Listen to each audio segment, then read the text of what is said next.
Hola, en este video nos ocuparemos de resolver la pregunta acerca de qué es la inmodificabilidad de la competencia. Y al responder esta pregunta podremos de paso comentar un concepto diferente que es el de la conservación de la competencia y la alteración de la competencia. En cuanto a lo primero, ¿qué es la inmodificabilidad de la competencia?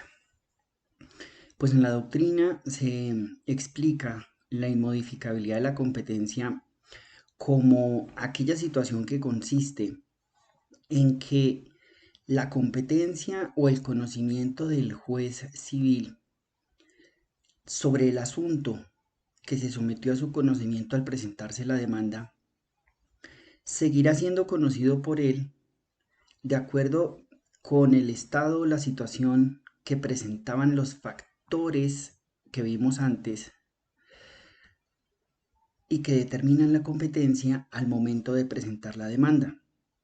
Es decir, la inmodificabilidad de la competencia lo que nos dice en términos simples es que esa demanda que presentamos ante el juez civil seguirá siendo conocida por él sin tener en cuenta las modificaciones que se lleguen a registrar durante el curso del proceso, toda vez que lo que hace que ese juez siga conociendo el caso es que se tiene en cuenta la situación que presentaban factores como el subjetivo o el objetivo para determinar competencia al momento de presentar la demanda.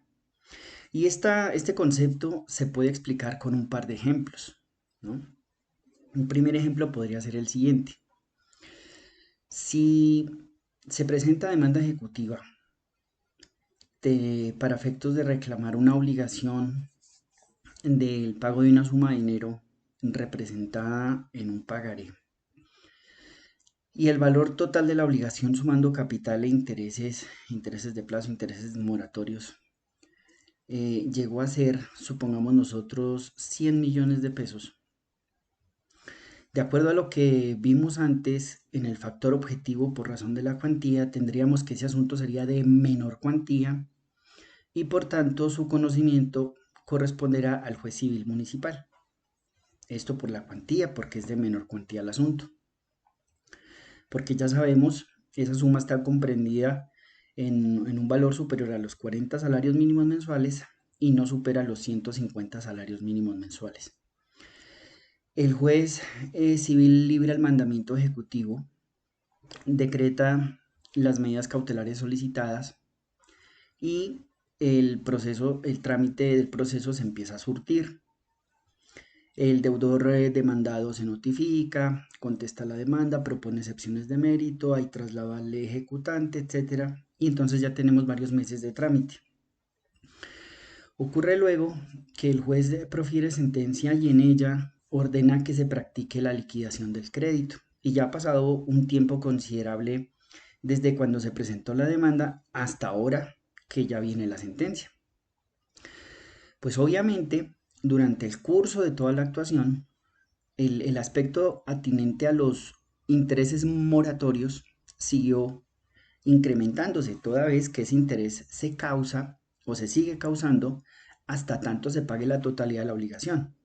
Y resulta que para el momento de la liquidación del crédito, pues ya no son 100 millones de pesos lo que se adeuda, sino que imaginémonos, ya son 180 o 200 millones de pesos por el tema de los intereses moratorios.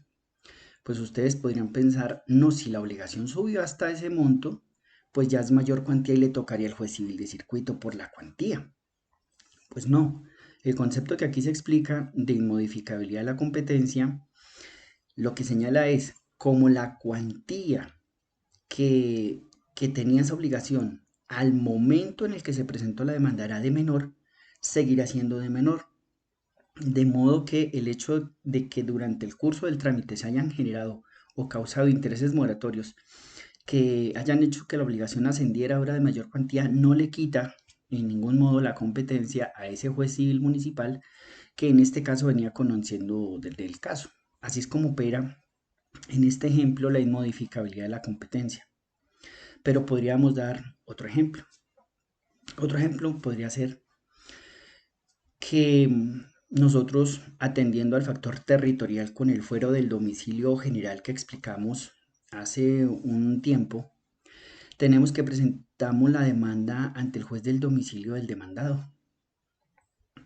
¿Por qué? Pues porque en ese momento teníamos conocimiento del lugar donde trabajaba, el lugar donde vivía y todo era en la misma ciudad. Informamos esa dirección en el acápite de notificaciones de la demanda y le solicitamos al juez pues que allí se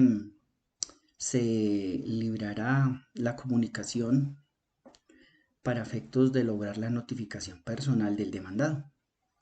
Entonces presentamos la demanda, el juez admite la demanda, profiere el auto respectivo, ordena la notificación al demandado y ahora que estamos gestionando esa notificación, ahora que enviamos esa comunicación a través de una empresa de correo certificado, una vez el empleado de la oficina del correo llega a la dirección que indicamos nosotros, pues allí le hacen saber que la persona ya no vive o ya no labora en ese lugar.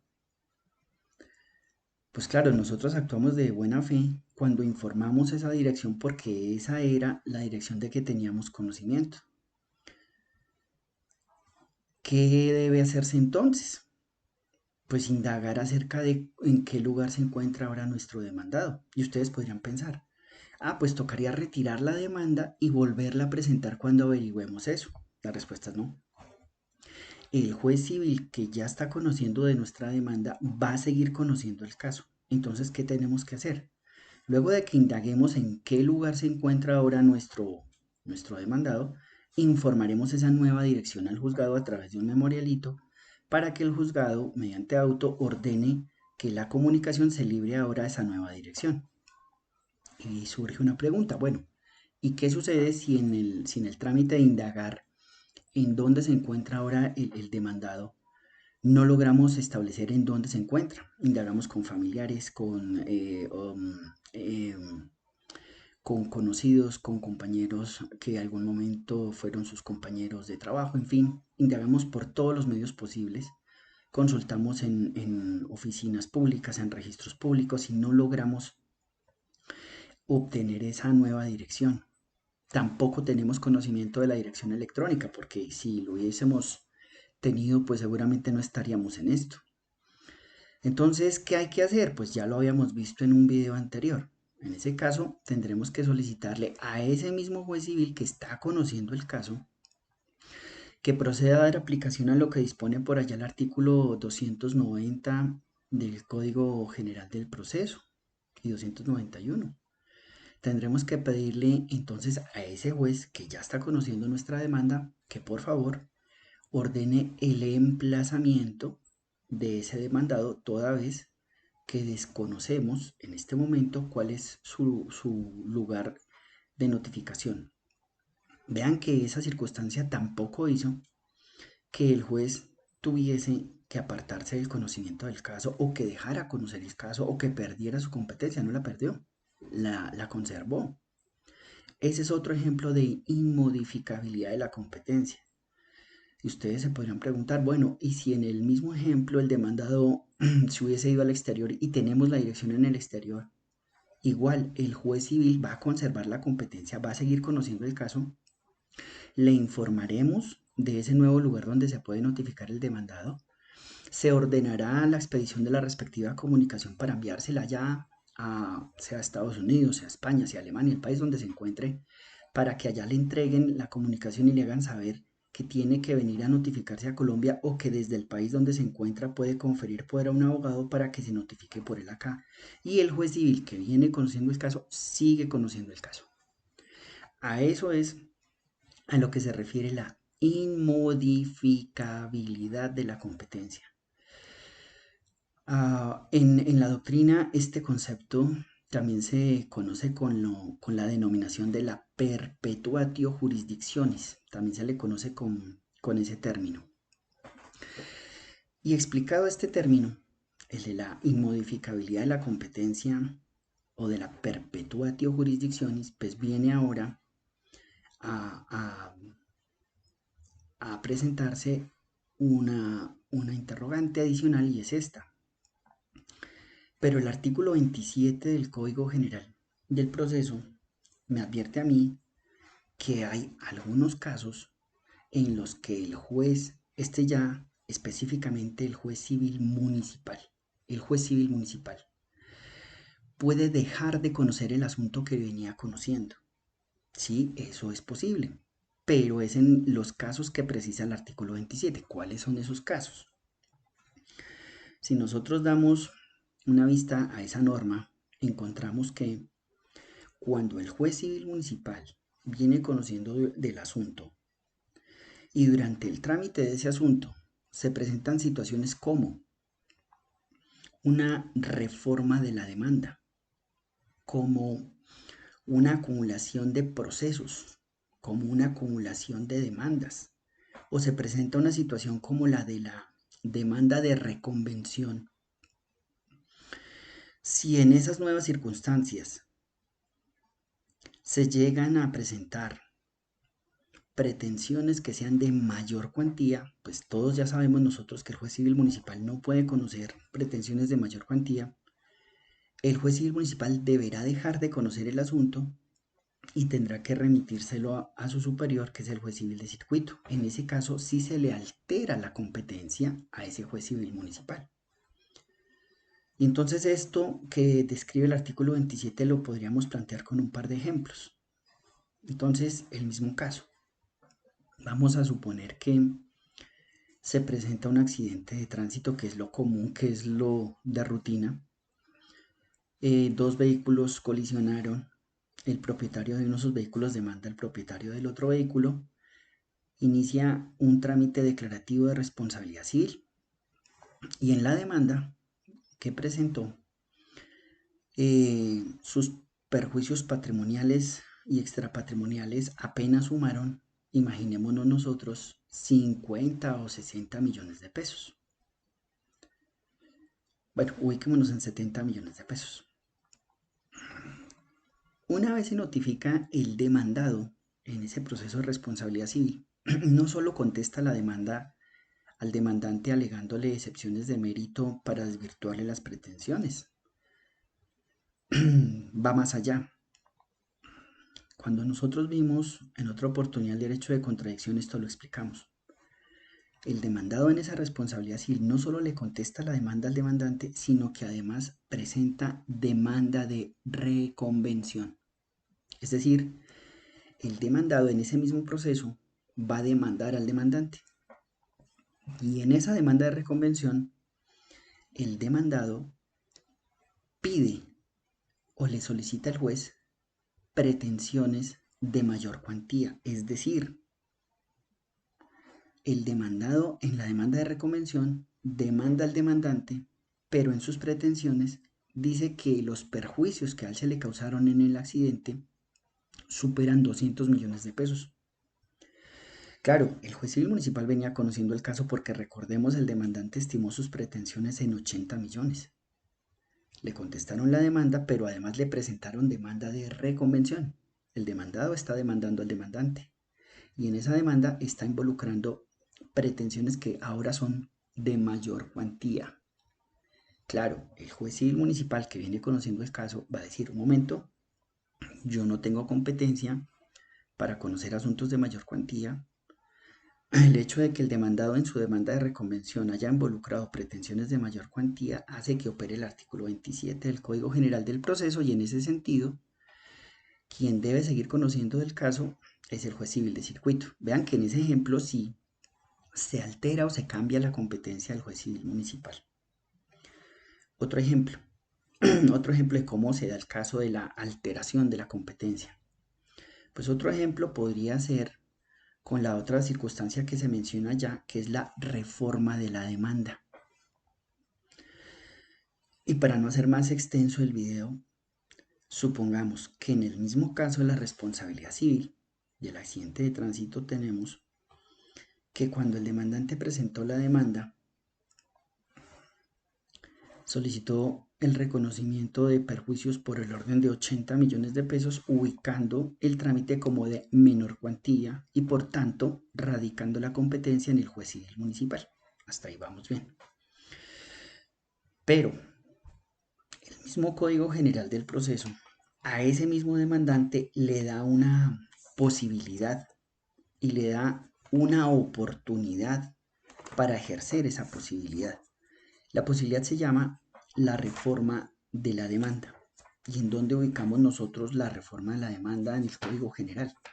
Pues la ubicamos nosotros por allá en el artículo 90 este sería el 93 del Código General del Proceso. Y le dicen al demandante, usted podrá reformar la demanda, ¿cierto? Por ejemplo, para involucrar nuevas pretensiones. Por ejemplo, para solicitar nuevas pruebas, para aportar otras pruebas. De modo que la reforma de la demanda se ofrece como útil para el demandante, pero no lo puede hacer en cualquier momento y no lo puede hacer las veces que quiera. El artículo 93 tiene unas reglas que hay que acatar. Por ejemplo, allá se dice que esa reforma se podrá hacer desde el momento en el que se presenta la demanda hasta antes de que el juez profiera el auto que señala fecha y hora para la audiencia inicial, o sea, la audiencia del artículo 372. Ya después de esa audiencia no se puede ejercer esta posibilidad. Y entonces en el ejemplo resulta que para cuando presentó la demanda, ese demandante apenas había solicitado el reconocimiento de perjuicios patrimoniales, es decir, solamente había solamente había solicitado el reconocimiento de daño emergente y de lucro cesante. El abogado le renunció, otro abogado asumió la defensa y ese abogado se da cuenta de que en ese mismo caso también procedía solicitar perjuicios extrapatrimoniales. Él dijo, pero un momentico, mire, aquí usted puede solicitar una indemnización adicional por el tema del impacto psicológico que usted sufrió en el accidente y la depresión en que eso derivó. En fin, ¿por qué su abogado anterior no lo hizo? Pues no lo hizo. Pero como se encuentran todavía en la oportunidad, porque todavía el juez no ha señalado fecha y hora para la audiencia inicial, pues se puede reformar esa demanda. Y resulta que al reformar esa demanda, la cosa ya no es de menor cuantía, sino pasa a ser de mayor cuantía. Cuando se reforma la demanda y se allega el nuevo escrito y el juez se da cuenta que ahora las pretensiones al ser sumadas llegan a ser de mayor cuantía, pues el juez dice hasta acá llego yo, el juez civil municipal, esto excede mi competencia, esto ya le corresponde a un juez civil de circuito. En ese ejemplo, cuando el demandante hizo uso de la posibilidad de reformar demanda y en esa reforma de la demanda involucró nuevas pretensiones que al ser sumadas hicieron que el rango de cuantía pasara de menor a mayor cuantía, pues eso le quita la competencia al juez civil municipal para que pueda seguir conociendo el caso. Entonces, espero que con estas breves menciones y los ejemplos citados, las dos figuras, la de inmodificabilidad de la competencia o perpetuatio jurisdictionis y la posibilidad del artículo 27 de alteración de competencia por cambio en la cuantía, hayan quedado entendidas. Nos vemos entonces en un próximo video.